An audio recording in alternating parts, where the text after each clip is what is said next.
자, 그래서 업로드 하시는 방법 설명드릴게요. 자, 보시면은 홈택스 로그인 방식은 지금 이제 부가세가 끝났기 때문에 지금 로그인 들어가시게 되면은 얘는 빠졌어요. 얘는 빠지고 세 가지 항목으로 이제 임시 페이지가 운영이 되고 있거든요. 그래서 사이트 접속하셔가지고 아이디 로그인은 안 돼요. 무조건 인증서로 로그인을 하셔야 됩니다. 만약에 홈택스를 뭐 전자생명서 발행을 하기 위해서 아이디로만 로그인했다. 근데 편리한 영상 메뉴로 이동을 하게 되면은 인증서 인증하라고 팝업이 떠요. 네, 인증서를 한번 인증을 해주셔야 됩니다. 왜냐? 개인정보들이 많죠. 네, 개인정보 보호 때문에 그렇습니다. 그래서 2차 인증까지 넣는 거고요. 그래서 인증서로 로그인 하시는 게 제일 좋다. 네. 그래서 임시 페이지 운영할 때 아니면 운영하지 않을 때 이렇게 제가 페이지를 만들어 놨으니까 보시고 로그인 하시면 되시고요. 자, 로그인을 하시면은 여기에 이제 헤더에서 접속하셔야 되고 아니면 전체 메뉴를 통해서 접속하셔도 돼요. 메뉴는 여기 정적은 연말 영상 대부분에 들어오시면은 편리한 연말 영상이 있을 거고 거기에 회사용 근로자 기초자료 등록이라고 있을 겁니다. 여기로 접속을 하셔가지고 하시면은 화면이 이렇게 뜹니다. 자, 아까 사진 작업은 제가 다 설명을 드렸죠. 네, 사진 작업은 다 설명을 드렸으니까 보시면 되고 그래서 이 기초자료 등록을 하시는데 한 가지 팁을 드릴게요. 홈택스 일괄 등록 버튼 제가 각각 누르라고 말씀을 드렸잖아요. 근데 간혹 가다가 이제 제가 화면을 어떻게 띄워드렸냐면은 요 다른 이름으로 저장 창이 뜨게끔 해놨죠. 이미지 보시면은 요 창이 안 떠요라고 문의하시는 분들 간혹 계실 거예요. 네, 그래서 그 팁을 제가 적어드렸습니다. 저 창이 뜨게 하려면 어떻게 하느냐? 이 설정 값을 안 해주시면은 바로 다운로드가 돼요. 네, 근데 이거 설정을 해주시면은 내가 지정 경로를 설정할 수가 있고 파일 넘도 바꿀 수가 있어요. 네, 그래서 이 화면에 뜨는 팁은 어떤 거냐면은 여기에 크롬이나 엣지랑 다 똑같아요. 동일해요. 주소 입력창 제일 오른쪽에 보시면은 이렇게 상단 점 버튼이 있어요. 상단 점 버튼. 이거 누르시면은 여기 설정 버튼이 있고요. 설정 화면으로 이용되시면은 여기 다운로드가 있어요. 다운로드에 크롬은 다운로드 전에 각 파일의 저장인지 확인을 ON으로 해주시면 되고 여기 ON, 지금 ON이 돼 있죠. 이게 아마 오프가 돼 있을 거예요. 한번 보여드릴까요? 네. 네, 화면에 한번 보여드리는 게 더 하고 싶어요.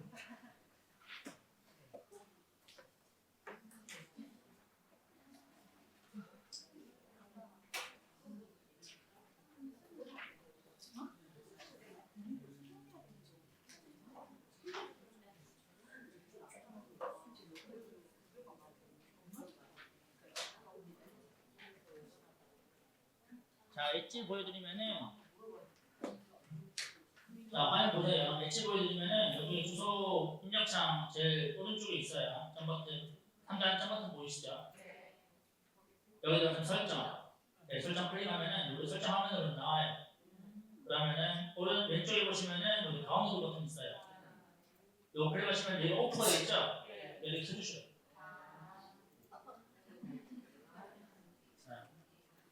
혹시 모르니까 이제 크롬 넘어볼게요. 크롬 같은 경우에도 여기 상단 점 버튼 엣지는 가로로 돼 있고 얘는 세로로 돼 있어요. 네, 이렇게 돼 있고 여기 설정. 네, 가시면은 화면은 똑같아요. 예, 다운로드. 명칭만 틀립니다. 얘는 온. 자, 네, 얘는 온.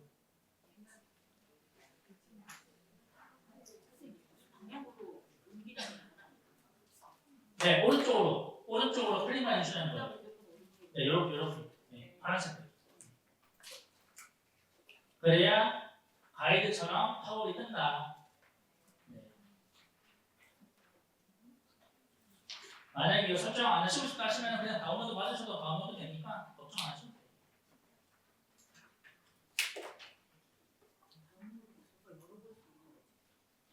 자, 그 다음에 요거 가기 전에 한번 보여드릴 게 하나 있습니다. 자, 기초자료 등록을 처음 이제 들어가시게 되면은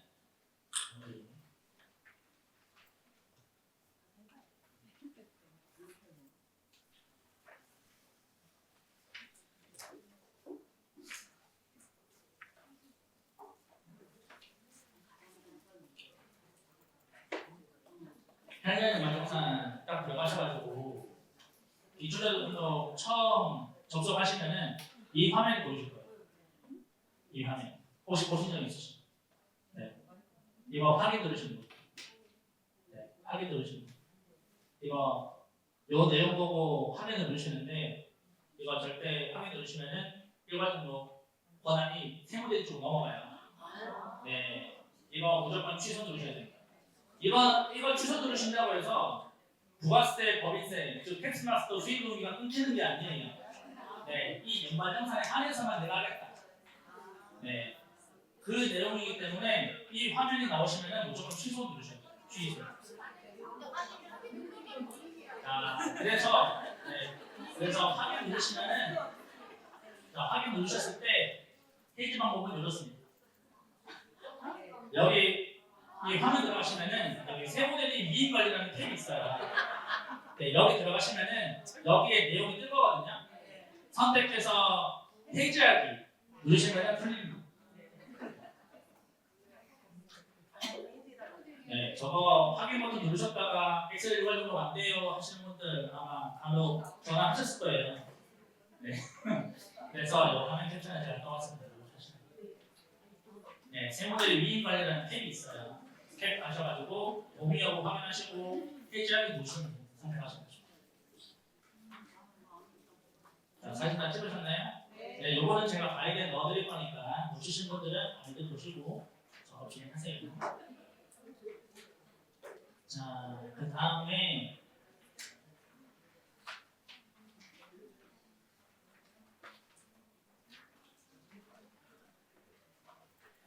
근로자 구조자 등록 들어가시면은 제일 첫 번째 해야 될 일이 요거예요. 제출 유형 부분. 제출 유형 부분. 네, 제출 유형 부분. 엑셀 1번 정도 하시기 전에 얘를 먼저 하셔야 돼요. 이 중에 어떤 거 선택하셔야 될까요? 제가 앞에서 힌트를 드렸습니다. 이거는 지금 페이지는 없어요. 지금 제가 보시면은 네, 지금 보시면은 여기 37페이지 보세요. 37페이지. 37페이지에 보시면은 기본 정보 아래에 아마 제출 유형 부분이 작게 보이실 거예요. 보이시나요? 자, 이거 확대해 드릴게요. 여기 페이지 보시면은 여기 보이시나요? 잘렸죠? 네, 네, 잘렸죠? 네.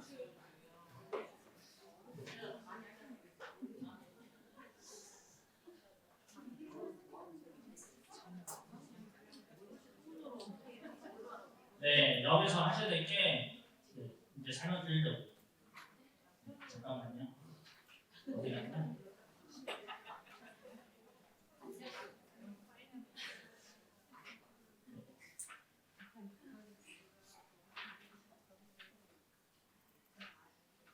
자, 여기에서 앞에서 제가 힌트 드렸는데 요거 첫 번째 거 선택하셔야 돼요. 공제신고서 제출. 네, 근로자들이 작성해야 될 거는 앞에서 제가 설명드렸듯이 소득공제신고서예요. 그죠? 반서 자료가 아닙니다. 그래서 소득공제신고서 제출 선택하고 저장 버튼 한번 눌러주시고요. 그 다음 엑셀 작업 진행하셔야 됩니다.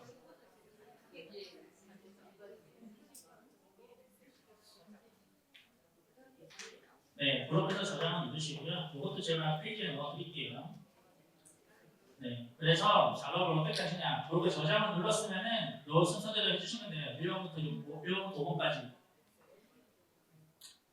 엑셀 일괄 등록 버튼 클릭하시고 그 다음에 파일 선택하시는데 파일 업로드 순서는 이렇습니다. 이 순서 안 지켜주시면 안 돼요. 현 근무지가 첫 번째예요. 왜냐하면은 내 현 근무지를 알아야 학생에서 정산을 하겠죠. 그죠? 종전 근무지를 먼저 올리신다고 하시더라도 검증 오류가 뜹니다. 현 근무지 데이터가 없어요. 네, 뜨니까 꼭 이 순서대로 작업을 진행해 주세요. 종전 근무지, 주요 근무지. 이렇게 해주시고 각 순서대로 해주시면은 이제 기초 작업은 끝나게 됩니다.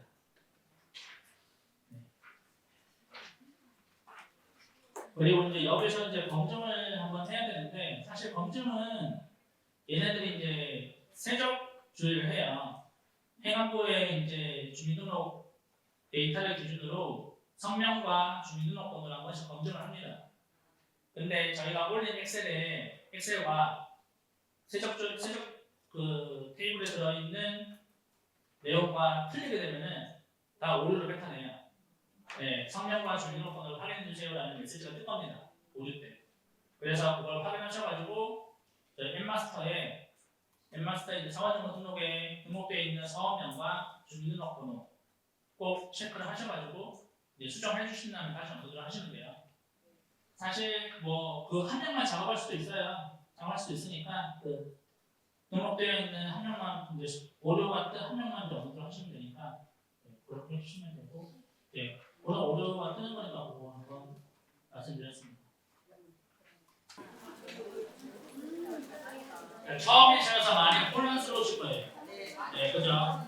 네. 이게 무슨 소리가 하시는 분들도 계실 텐데, 자, 헷갈리시는 부분들은 제가 저랑 이제 뒤에 직원분이 다 가이드 해드릴 테니까 여쭤보고 가세요. 끝나시고, 이쪽 두 줄을 이제 저 뒤에 직원분, 이쪽 두 줄은 저한테 오시고, 아셨죠? 네. 자, 지금 이제 근로자 파트가 나왔어요. 근로자 파트는 사실 가이드를 제가 드릴 거니까 필요한 부분만 간략하게 설명드리고 넘어갈게요. 자, 일단 설명은 PC 버전이랑 모바일 버전이 있는데 제가 양해 말씀 좀 드리자면은 PC 버전 자체가 지금 화면이 옛날 거예요. 작년도 거여가지고 좀 헷갈리실 수가 있는데 제가 요거는 그냥 설명만 드리고 마지막에 제가 화면을 한번 보여드릴게요.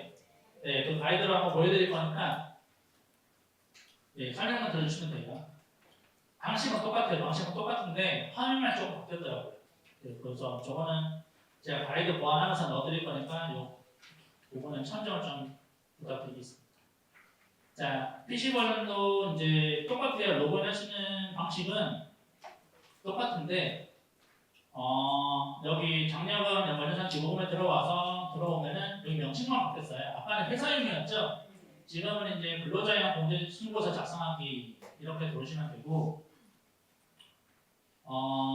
그래서 메뉴는 동일해요. 전체 화면으로 들어오든 이제 위에 헤더를 이용을 하든 똑같고 그 다음에 PC 버전에 제일 처음에 들어오시면은 아마 이 관성화 저의 선행절차가 나올 텐데 잠깐만요. 네, 이렇게 일단 보시고 선행절차 누르시면은 이 화면이 떠요. 이 화면은 아마 근로자분들, 담당자분들 많이 보셨을 거예요. 네, 관성화면 제일 첫 화면이죠. 네, 제일 첫 화면이고 분양과정 나올 거고 그 다음에 이런 자료조회를 시작하겠다 라고 해서 이제 체크하고 시작하기 버튼 누르시면은 이렇게 이제 나오는데 그 전에 부양가족 자료 제공 동의 신청은 무조건 해주셔야 된다. 만약에 이제 부양가족들이 못 하시는 분이 있으면은 본인이 신청도 가능해요. 본인이 신청도 가능한데 저도 했어요. 저도 이제 부모님이랑 옆에 앉혀놓고 부모님 휴대폰에 인증번호가 오잖아요. 그 인증번호 받아가지고 제가 신청을 해드렸어요. 못 하시는. 네, 그렇게 할 수도 있고 그리고 이제 뭐 미성년자들도 이제 신청하셔야 되니까 신청하시면 되는데 만약에 이제 뭐 부양가족 중에 원리 계셔가지고 해드리지를 못한다 그럴 경우에는 뭐 팩스로 신청하셔야 되고 아니면은 부모님이 직접 세무서 근처에 세무서 방문하셔야 되니까 그런 방법들로 대체하셔도 된다. 네, 그렇게 좀 안내해 주시면 될 것 같습니다. 근데 좀 번거로운 점이 좀 있죠. 여기 체크 포인트 하시게 되면은 여러 명의 경우에는 꼭 한 명 명씩 신청을 해야 돼요. 한 명씩. 네, 그런 점 번거로움이 있습니다. 자, 그렇게 해서 이제 들어오게 되면은 요 화면이 나와요.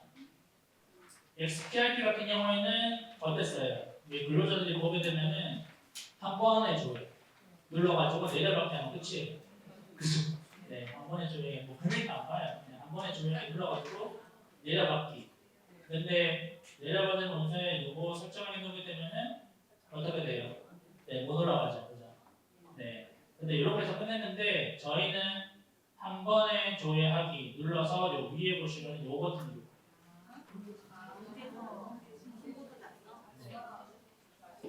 요거 누르시라고 안내해 주시면 됩니다.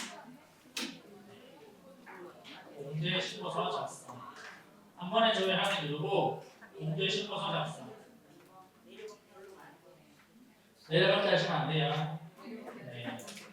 그리고 주의하셔야 될 거는 요 월 선택 잘 하셔야 돼요. 월 선택은 어떤 거냐면은 자, 내가 중간에 입사했어요. 신규 입사자예요. 예를 들어서 8월에 입사를 했는데 정근무에서 1월부터 2월까지만 근무를 하고 3월부터 7월까지 근무 안 했어요. 그러면 공제받는 기준은 어떻게 돼요? 3월에서 7월까지는 공제를 못 받잖아요. 그죠? 그 월만 체크해달라고 근로자한테 안내를 해주셔야 돼요. 그래서 해당되는 월은 1월, 2월, 8, 9, 10, 11, 12. 그죠? 네. 근로 제공을 한 기간만 공제를 받을 수가 있습니다. 네. 그래서 이렇게 하고 공제 신고서 작성 보시면 되고요. 자, 그러면은 이렇게 뜨는데 자, 이렇게 떠요. 그러면 이제 이 근무처 선택할 수 있는 창이 뜨는데 자, 이 근무처 선택을 하면은 기초 자료에 올렸던 금액이 떠요. 네, 그리고 이제 공제 신고서 작성을 누르시면 됩니다. 만약에 정근무지가 2개다 그러면 2개 들어가고 3개면 3개 들어가고. 네. 네, 근무처가 3개인데 만약에 이제 뭐 신고하신 근무처만 선택하면 되겠죠. 근데 주된 근무지는 하나니까, 그죠? 신고와 주된 근무지만 선택하시면 됩니다. 자, 그래서 여기 선택을 하시면은 이렇게 뜹니다. 자, 요거 여쭤보신 분 계시죠? 부양가족은 본인이 선택을 합니다. SPRP 같은 경우에는 사원등록 등록 아마 이사기본등록 등록이나 아니면은 이제 그 부양가족 등록을 할 때 이거 다 체크를 해주셨을 거예요, 그죠? 담당자분들이. 근데 이거는 개인이 하시는 거예요. 왜냐, 개인이 잘하지 담당자 어떻게 알아요? 소득금을 얼마인지 다 물어봐야 되는데, 그죠? 근데 기본적으로는 간소화 자료가 부양가족 일괄적으로 공유가 되어 있으면은 기본적으로 간소화 기준으로 부양가족을 자동으로 불러와줘요. 불러와집니다. 불러와지는데 여기서 이제 해당되시는 것만 체크만 하시면 되고 뭐 기본 공제나 이런 거는 주민번호로 다 체크가 가능해요. 그죠? 그리고 이제 장애인 같은 경우에도 장애인 증명서가 이제 들어오면은 장애인은 기본적으로 어떤 형태인지만 체크만 해주시면 됩니다. 그리고 이제 부여자 한부모는 모르죠. 내가 배우자가 있는지 없는지 모르니까 그거 선택해 주시고, 그죠? 그 다음에 소득기준 초과 여부는 아마 이번에 바뀌었을 거면 자동으로 체크를 해줄 거예요. 네. 그리고 이 결혼세 공제 처음 생겼잖아요. 딱 한 번 받으시면 결혼세 공제 결혼을 했는지 안 했는지. 네, 이런 것들만 체크해 주시고 저장하고 다음 이동 해주시면 되고 만약에 지금 처음으로 사용하는 단체들 같은 경우에는 사실 요거 좀 주의해서 누르셔야 돼요. 전년도 부양가족. 이게 어떤 거냐면은 전년도에 등록된 부양가족이 있으면은 그거를 불러오겠다라는 내용인데 만약에 이걸 한 번도 작성 안 하신 처음 작성하신 단체들은 전년도 데이터가 없잖아요. 혹시 몰라서 이게 작성된 내용이 초기화가 될 수가 있으니까 웬만하시면은 요거 처음 하시는 분들 이거 누르시지 마시라고 말씀 좀 누르지 말라고 얘기해 주시면 될 것 같아요. 만약에 다 작성을 했는데 잘못 들어가지고 초기화가 됐어. 그럼 다시 작성해야 되잖아요. 그죠? 네, 그러니까 이거는 웬만하면 누르시지 마시고 추가 사항이 있으시면 부양가족 추가를 눌러가지고 수기로 작성해라. 그리고 내년에는 불러올 수 있다. 네, 이렇게만 안내해 주시면 되겠습니다. 자, 그 다음에 이렇게 해서 저장을 다음으로 이동을 하게 되면은 이렇게 탭별로 나와요. 안서와 자료에 대한 내용들이 쭉 나오는데 그 탭별로 다 확인만 한번 해주시면 되고, 그 다음에 증빙서를 첨부하실 거는 이 부타서를 첨부하는 버튼이 있는데 이 위치가 바뀐 거에 대해서는 제가 다 마지막에 찍어 드릴 거예요. 네, 설명을 들어주시고, 자, 이렇게 해서 기타서를 첨부까지 하게 되면은 이제 끝나요. 그래서 간편 제출하기 누르시면 끝입니다. 네, 그러면 근로자들은 제출이 끝나는 거예요. 네, 그래서 간편 제출을 하게 되면 이렇게 끝난다. 네, 이렇게 보면 쉽죠. 이렇게 보면 쉽죠. 네, 하면 또 몰라요. 자, 이거를 이제 하나씩 뜯어보면은 이거예요. 그러니까 이제 뭐 제출을 다 완료를 했어요. 했는데 내가 누락된 자료가 있어. 그러면 이제 수정해서 다시 제출을 할 수가 있어요. 왜냐하면은 근로자들한테는 제출하고 나서 회수하기 버튼이 활성화되거든요. 네. 내가 판단을 해가지고 내가 추가한 자료랑 비교를 했을 때 누락된 자료가 있다. 그러면은 담당자가 공제신고서 확인 완료를 하지 않는 이상 회수하기 버튼이 활성화가 돼요. 그러면 그 본인이 회수하기 버튼 누르셔가지고 다시 수정해서 업로드를 하실 수가 있습니다. 그때 검토하는 화면이 이제 이 화면이 여기서부터 이제 시작을 해요. 그러면은 이제 뭐 기본 사항부터 해가지고 부양가족, 아까 공장 목표 추진면체 작성 해서 이제 최종 확인을 한 다음에 다시 제출. 요거는 한 번씩 읽어보시고, 네, 그래서 하나 좀 주의하셔야 될 거는 몇 페이지냐? 54페이지 한번 보세요. 54페이지.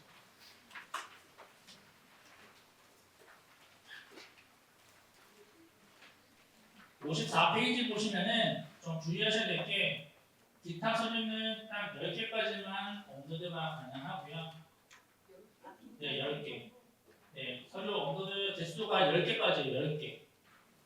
네, 10개까지라는 걸 인지시켜 주시고 한 건당 10메가씩 해서 총 50메가.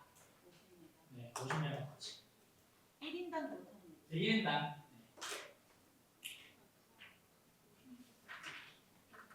조금만 좀 주시면 되고 여기 설명이 다 나와 있으니까 아마 보실 거예요.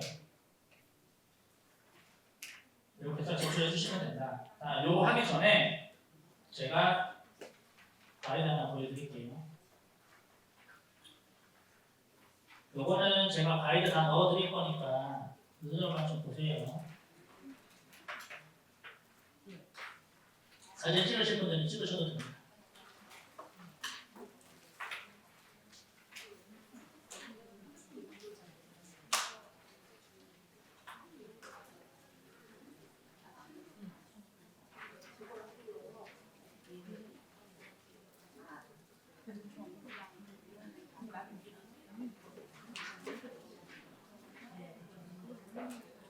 자, 보시면은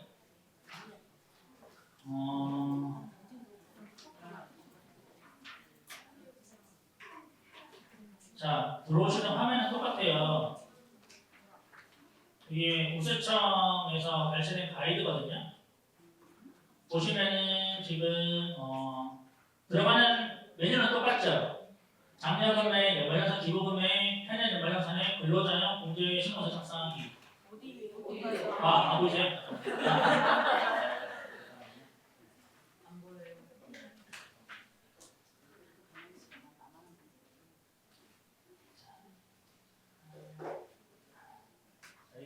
이제 보이시네. 네, 보이시죠? 네, 우세청에서 이제 가져온 제가 이제 가이드고, 들어가시는 메뉴는 똑같아요. 보시면 똑같죠? 근데 밑에 보시게 되면은 이렇게 화면이 바뀌었어요. 단서와 자료, 근무자 선택, 부양가족, 공제화면 명세, 공인신고서 이용하기. 이렇게 화면이 바뀌었거든요. 이런 식으로 바뀌었어요. 그래서 처음에 딱 들어가시면은 여기에 조회하러 가기 버튼을 먼저 누르셔야 돼요. 단서와 자료. 이 탭별로 하시면 되거든요. 택배로 하시면 되고 조회하러 가기 버튼 누르시면은 이제 아까 그 간소화 화면으로 넘어가요. 네. 그래서 간소화 화면으로 넘어가면은 이렇게 먼저 떠요. 공제신고서 작성이라고 해서 근무처 선택하는 화면이 화면이 뜹니다. 네, 이렇게 떠서 근무처 선택을 하고 소득금액 확인한 다음에 공제신고서 작성 이렇게 누르시면 됩니다. 네, 이 작업 하기 전에 이제 이거 하셔야 돼요. 아까 그 한 번에 줘요. 네, 그죠? 한 번에 줘요. 네, 하시고 이제 공제신고서 작성한 다음에 이거 넣으실 거고 그 다음에 뜨시는 게 이렇게 바뀌었어요. 좀 간략하게 바뀌었죠. 아까 화면에 보다는 책에 보다는 좀 더 간략하게 바뀌었어요. 그래서 근무처를 선택을 못했다고 하더라도 앞으로 넘어갈 필요가 없고 여기에 근무처 선택해 보시면 작성하기라고 있어요. 네, 요거 누르시면은 바로 선택이 가능해요. 요 화면이 뜬다는 거예요. 네, 수정도 할 수 있고, 그죠? 네, 그 다음에 부양가족들은 이렇게 화면이 뜹니다. 그래서 밑에 보시면은 수정 상세곡이라고 있죠.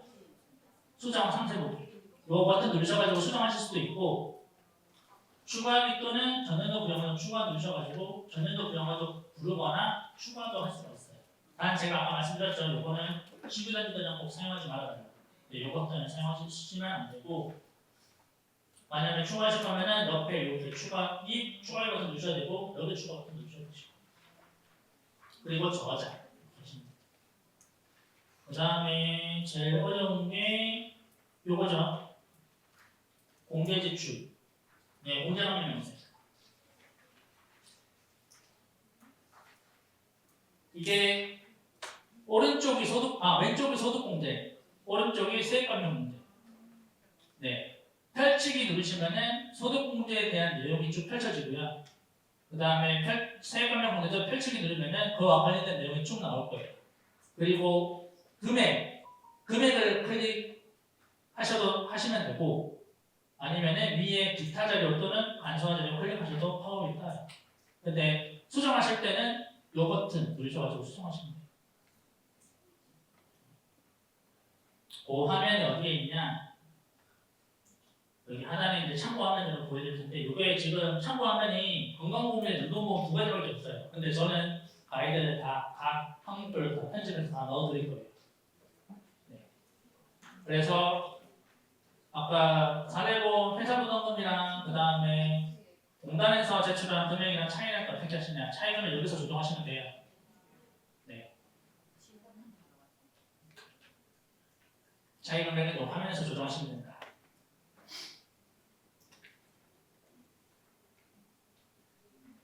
네, 이런 식으로 이제 다 끝나고 나게 되면은 마지막에 이렇게 이제 세액자산 결과물 미리 보기 화면이 나와요. 그래서 마지막으로 예상 결과 상세 보기 눌러서 데이터가 맞는지 확인한 다음에 맞으면은 회사에 제출하기. 네, 회사에 제출하기 누르시면 끝이에요. 블루저드. 네, 회사에 제출하기. 명칭만 좀 바뀌었죠? 네, 간편 제출해서 그냥 회사에 제출하기로 바뀌었어요.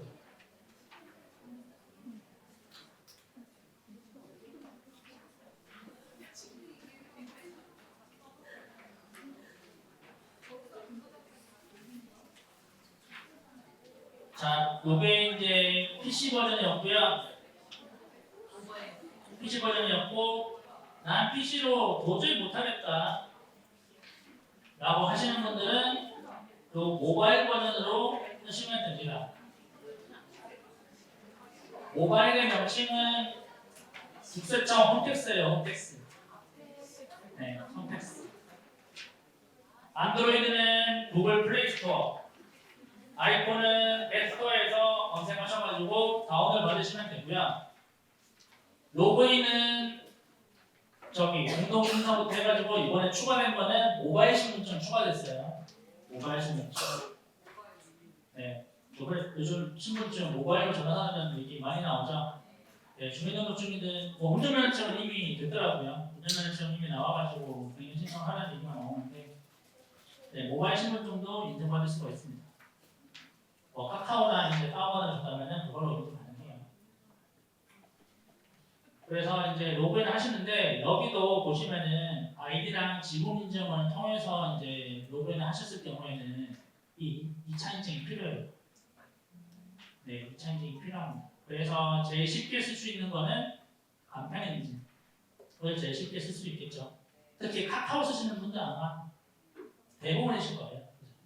네, 카카오 인증서로 해주시는 걸 추천드립니다.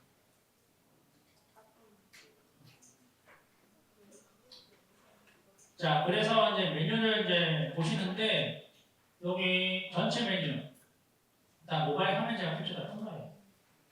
모바일 여기 전체 메뉴 클릭하시면은 여기 정량은 연발령선 전자기 부분 여기에 들어오시면은 공개 신고서 작성이라고 있어요. 네, 여기로 들어오시면은 화면이 이렇게 떠요. 제일 첫 화면이. 그래서 제일 먼저 나오는 게 간서와 자료 조회. 네, 이렇게 해서 누르시면은 이제 여기도 각 항목별로 항목별로 조회를 누르시고 월 선택하는 건 똑같아요. 월 선택 누르시면은 아까와 같이 월 선택할 수 있게 돼 있어요. 그래서 이제 주간 엑셀러들 같은 경우에는 꼭 근로자 제공한 월만 선택해달라고 안내해 주시면 돼요. 그래서 다 조회하고 나서 요거 말고 요거 공개 신고서 작성.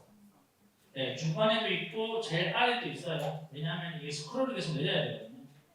네. 근데 여기는 단점이 있어요. 일괄 조회가 없어요. 내려가고 있는 조회가 없어요. 그래서 하나씩 다 조회를 누르셔야 되고 공개 신고서 작성 누르시면은 이렇게 넘어갑니다. 그러면 여기서 공모처 선택 하시고 얘는 어차피 간소화자료 기준으로 선택이 되어져 있으니까 네, 요거 선택해가지고 공개 신고서 작성 누르시면 됩니다. 요것도 똑같아요. 근데 단 밑에 보시면은 요거 제가 유의사항 적어놨죠. 부양가족 일괄 제공 동의는 꼭 PC에서 하셔야 돼요. 네, 여기에서는 인정을 못합니다. 왜냐면은 각 개인별에 대한 인증이 들어가야 되기 때문에 모바일에는 신청을 못하거든요.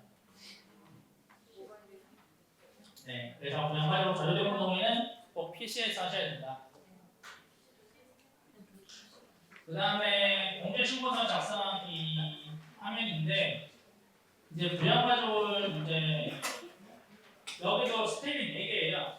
기본 사항에는 이제 부양가족에 대한 내용들 이제 입력하시는 부분들이고 그 다음에 뭐 연금보험료, 특별소득공제 그 다음에 네 이렇게 선택하시는 부분이 있고 여기서도 보면은 각 항목별로 수정 버튼들이 다 있어요.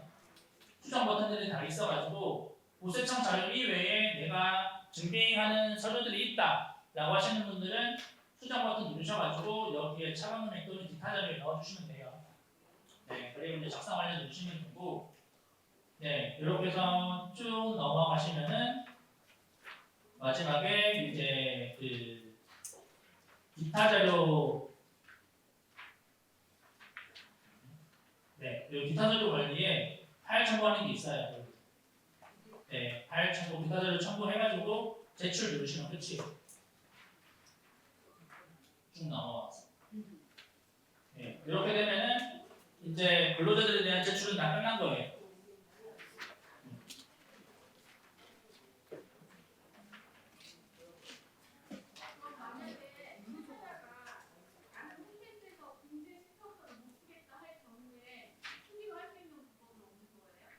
네, 현재 할수는 없습니다. 없습니다. 어떻게든 가이드를 주어 교육을 시키셔야 됩니다. 없습니다. 네. 없습니다. 프로그램에 PDF 자료를 가지고 업로드를 해가지고 담당자분들이 하실 수 있는 거는 없어요.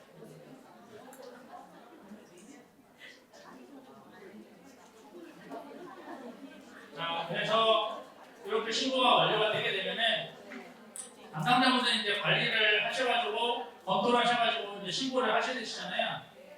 그 신고하는 화면이에요. 기초자료를 업로드를 하고 나서 이제 공제신고서 관리로 넘어왔어요. 요 탭에 들어가시면은 계속 조회를 누르셔서 담당자들이 다 제출을 했나 안 했나 검색하셔가지고 접촉을 하셔야 돼요. 아니요, 한 번에 조회가 돼요. 네, 전체 조회가 됩니다. 그냥 제출일자만 검색하시면 돼요. 처리 상태 전체를.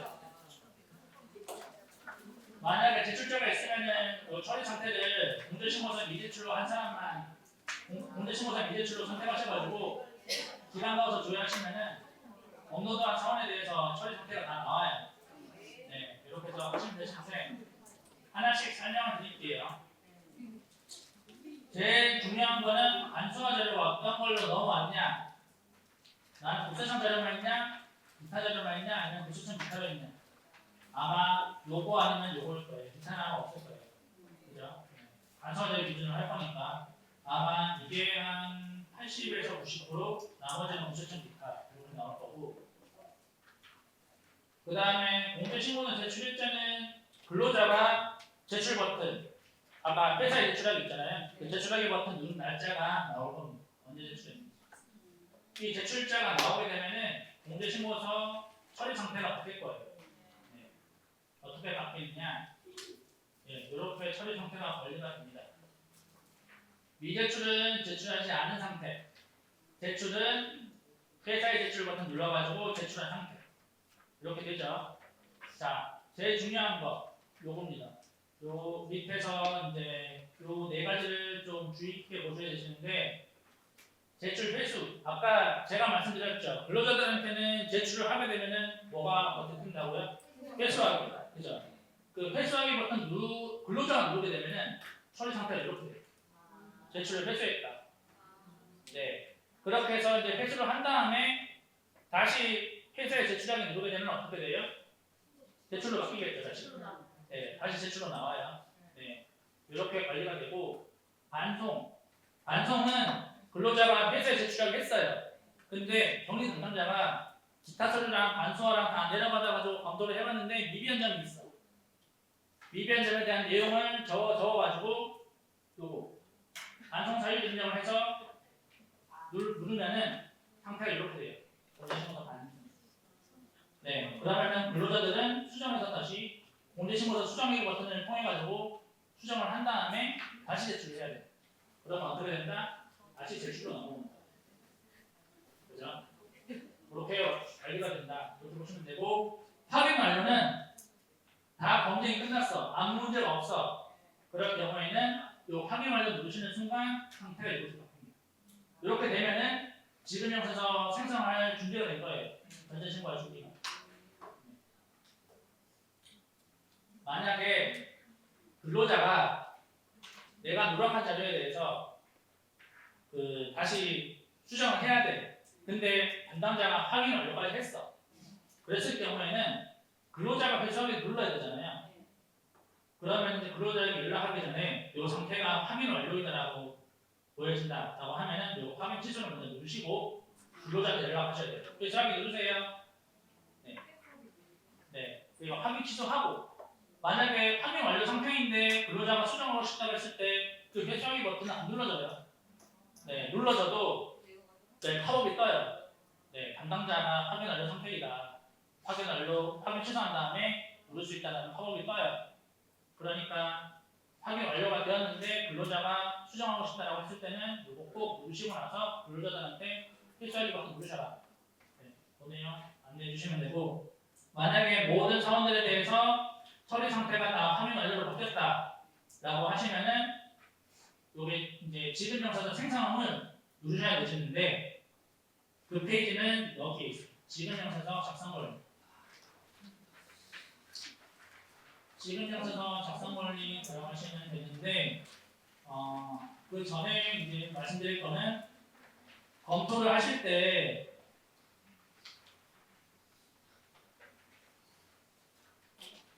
여기 이제 공제신고서 PDF 내려받기랑 간소화 PDF 내려받기랑 기타 처리 내려받기를 해야 되잖아요. 이 자료를 내려받아야 되는데 자 페이지 70페이지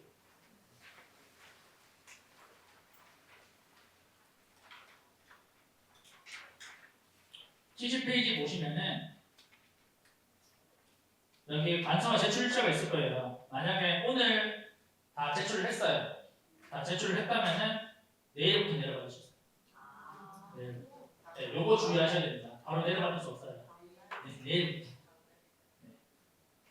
내일부터 내려받을 수 있습니다. 단, 아니, 내일부터 내려갈 수 있고, 네, 그렇게 보시면 되고, 그 다음에 이제 일괄 내려받기를 하실 수가 있는데, 일괄 내려받기는 40명까지는 당일에 내려받을 수가 있는데, 40명 초과는 신청을 한 다음날 내려받을 수가 있어요. 이건 보수정에서 정한 정책이기 때문에 어쩔 수가 없습니다.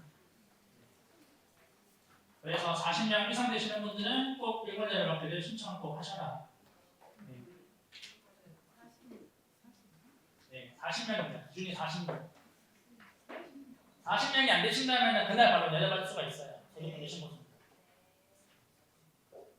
자, 그래서 이제 지급명사절 작성 관리로 넘어오시게 되면은 이제 이거죠. 공제신고서 작성 여부 Y, 부처자료 등록 여부 Y, 처리 상태나 공제신고서 확인 완료 라고 되어 있으면은 이제 지급명사서 생성을 할 수가 있습니다. 네, 이거는 일괄로 가능하고요. 그래서 요 내용만 좀 주의하시면 되시는데 일단은 선택하시는 건 처리 상태는 그냥 전체로 하시면 되고 중복자료 포함 여부도 중복자료 포함 여부는 여기 중복자료 포함을 하시면 돼요. 네, 포함. 왜냐하면 여기 보시면은 이 포함이라는 내용 자체가 중복자료가 있는 경우에는 새로 생성된 제일 마지막에 생성된 자료로 대체가 되기 때문에 꼭 이해를 해주셔야 돼요. 그래서 왜 전체로 선택을 하시냐? XPRP 같은 경우에는 이제 파일이 두 개가 생성이 되잖아요. C 하나, CA 하나, 그죠? 얘가 마찬가지예요. 전체로 하는 경우는 근로소득이나 노조비 같이 생성하기 위해서 전체로 선택하는 거예요. 네, 그거와 똑같다고 보시면 됩니다. 이렇게 생성을 하면은 이제 들어가실 메뉴가 77페이지 보세요. 77페이지. 77페이지. 77페이지 보시면은 요 확인명들을 제가 써놨어요. 지급명사서 자료제출 공익법인의 근로소득 사업소득 지급명사서 클릭하시면은 여기에 직접 작성 제출 방식이라고 있어요. 직접 작성 제출 방식. 네. 여기 들어오시면은 여기 이제 하시기 전에 요 사업자 등록번호 있잖아요. 여기서 확인 버튼 한번 눌러주셔야 법인명하고 대표자명이 떠요. 네. 그래서 저장 다음으로 이동하시면은 이렇게 화면이 뜹니다.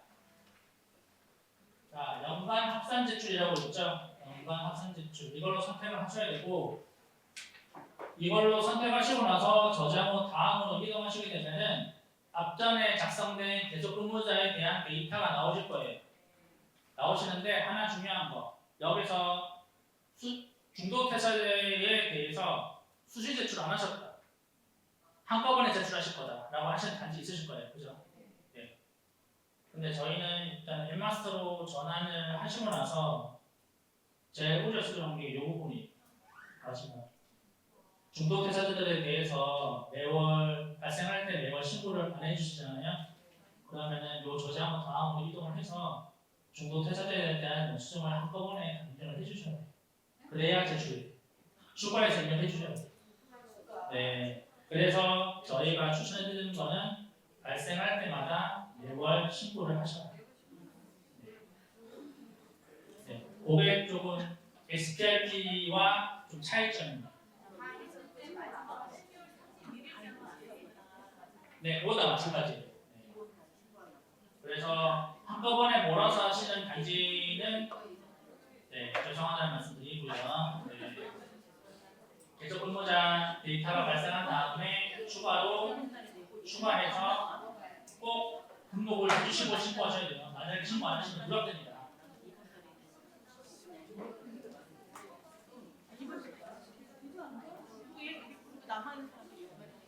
자, 이렇게 하면 이제 지금에서도 신고는 다 끝난 거예요. 다 끝난 거고, 그러면은 이제 그 제출 내역 조회에서 접수된 자료를 조회를 해가지고 지급명사서를 다 다운을 받으시잖아요. 그죠? 자, 여기 원천뉴스 영수증에 이제 업로드를 해야 돼요. 네, 페이지 보시면 81페이지예요.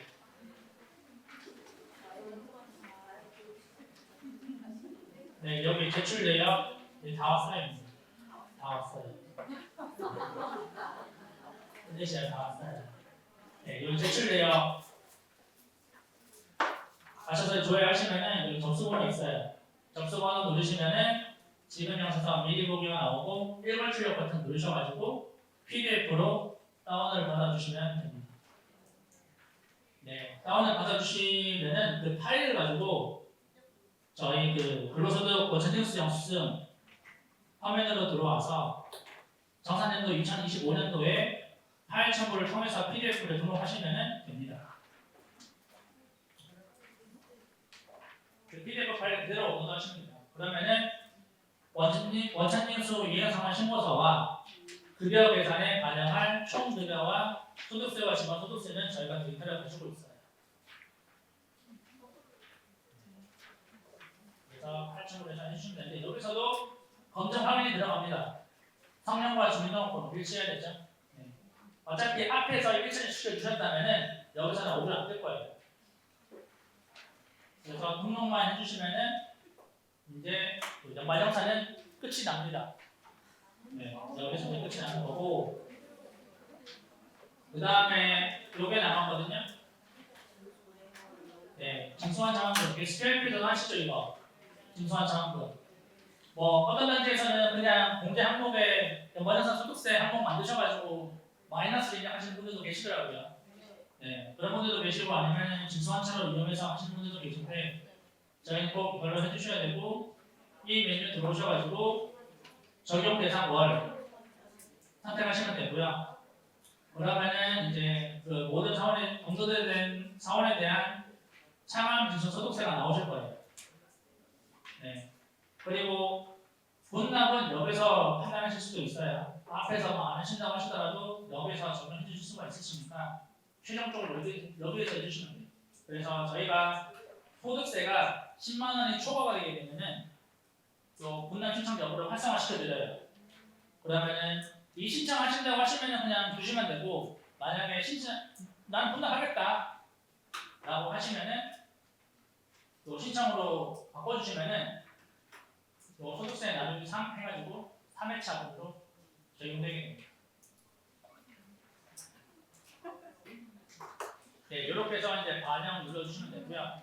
만약에 본납 신청하시는 사원이 있다고 했을 때 원천징수 이행상환 신고서는 단기 신고자이시더라도 3월 10일까지 꼭 제출해 주셔야 됩니다. 왜냐하면 고시청에서 본납 신청에 대한 신청받는 시기가 원천징수 이행상환 신고서에 대한 작성 내역으로 판단을 하기 때문에 3월 10일날 신고서에 반영이 되어 있어야 됩니다. 네, 그래서 제가 여기 보시면은 내용을 적어놨거든요. 본납 신청에 대한 기준은 아래로 이렇게 적어놨으니까 이 문구 꼭 참조하세요. 자, 마지막으로 이제 원천징수 이행상환 신고서 조회 기준을 설명하고 오늘 교육 마칠게요. 자, 보시면은 매월 납부가 있고 반기 납부가 있잖아요. 그죠? 매월 납부는 어쨌든 먼저 설정해 주셔야 되는 메뉴는 저희 인사명령 설정 들어가시면은 여기 공통기준 설정이라고 있어요. 공통기준 설정해 보시면은 여기 원천징수 신고 기준이 있거든요. 요게 매월 또는 반기로 먼저 선행이 돼 있어야 돼요. 그리고 이제 줘야 되는 기준은 이제 매월은 2026년 2월에서 2월. 만약에 급여가 한 달 늦게 지급되신다고 하신다면은 1월에서 2월. 네, 이렇게 되겠죠. 비속 1월, 12월.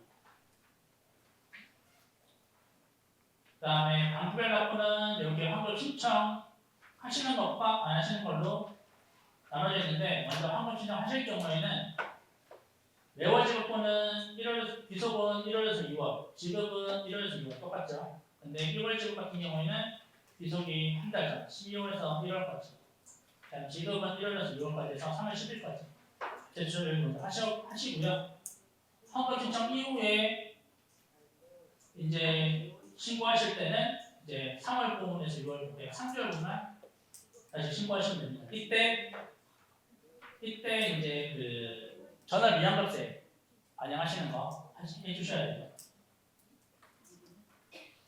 이때 1월에 신청한 환급 신청한 내역들 전월 미환급세액으로 이때 반영해 주셔야 됩니다. 프로그램은 자동으로 반영되니까 금액만 확인해 주시면 돼요. 그 다음에 환급 신청 안 하시는 경우에는 동일하게 6개월치를 7월 10일까지 납부를 이제 신고를 해주시면 되겠습니다. 네, 배정세법은 한번 읽어보세요. 네, 읽어보시는데 제가 하나 체크해드릴 거는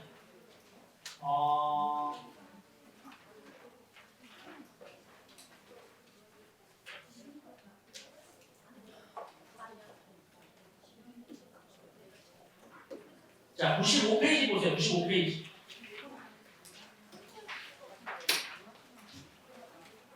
95페이지에 보시면은 중소기업 취업자에 대한 소득세 감면 대상 업종 정비라고 해가지고 2025년 2월 28일 이후 취업하는 자부터 적용을 한다고 되어 있는데 부동산 임대업이 제외됐어요.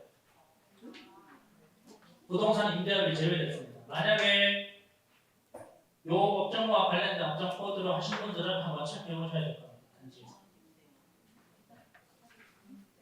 요거는 단지에서 발생할 수 있는 업종이기 때문에 요걸 꼭 한번 확인 한번 해보시고, 네, 만약에 안 되신 요게 있다라고 하시면은 부서청에 한번 문의 한번 해보셔야 돼요. 아마 신청해서 제외되실 수 있습니다. 네. 자, 여기까지 일단 설명을 드렸고.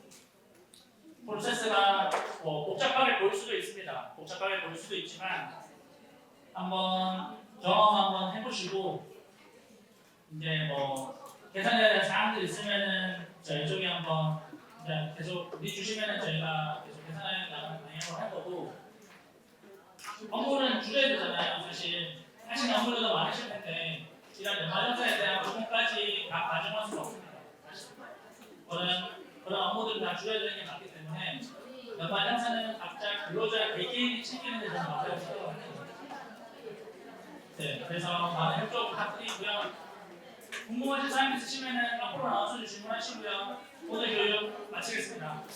감사합니다.